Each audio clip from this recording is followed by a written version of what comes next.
Hello everyone, and welcome to this exciting video of how I created this unique and custom piece. And I unfortunately did not get to record the full process of this creation, but it does show how I got it started. So please enjoy. I started this project with my usual technique, which is how I create 90% of my other creation. And that is making a wire armature by using some jewelry wire. And making sure all the joints and bends are distinguishable for when I get around to felting around them. I really like starting off pieces with a skeleton like this because I've always found it easier to create items that have at least a vague visual structure to them, and the creations being adjustable in the end is a bonus. I usually start the base of the body with core wool, but I unfortunately forgot it, so in its place I've used roving wool, and it honestly did the job pretty well. And as you can see, I've used two different colors, one being for the body and the other being for the main color of the legs. And I've done this because the creation is quite small, and when building up small sculptures like this, starting with the main color as the base is the best way to begin, because it's very often that this is the color that will show even if you've covered it with another.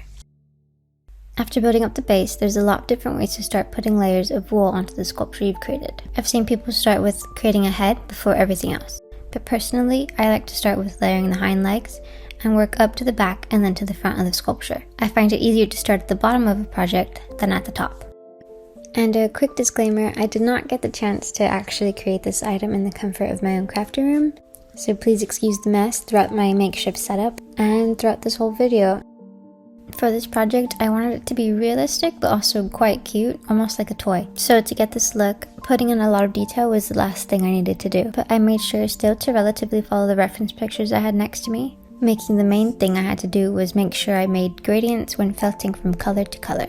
And as you can tell from my very messy desk, it is full of colors scattered around that I've used, which range from a lot of different natural colors to whites, browns, and oranges that are usually used to portray foxes. And I created such a lovely burnt vibrant orange with the mix I created out of 4 different colors. In between felting, you can see that I brush out every layer, and this is my favorite tool to use. I use it to brush out knots in the wool and to help the wool fall naturally.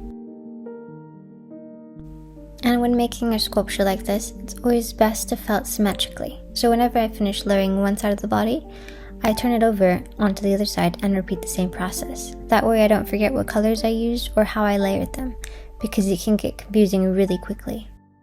And I didn't get to record this, but as I finished felting up the hind legs and was starting to layer wool up the back, I was slowly adding and blending more and more small chunks of pink and purple wool to give a more mythical unicorn look.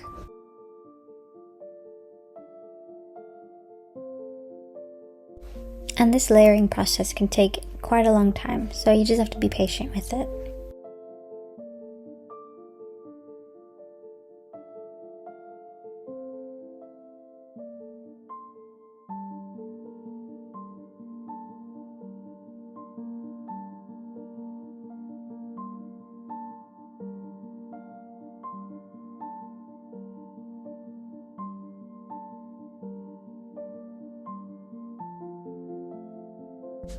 As I get a bit closer to felting towards the back, you can see that I'm planning out how the wool will fall naturally as I felt it in. 10 hours later.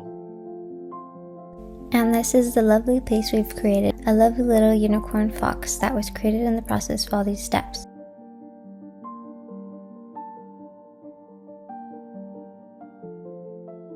And in total, this project took me about maybe 4 days to make, and I think it turned out really cute. Please let me know what you think in the comments.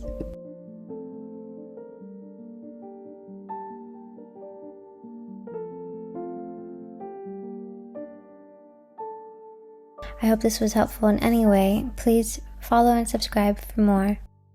Thank you for watching.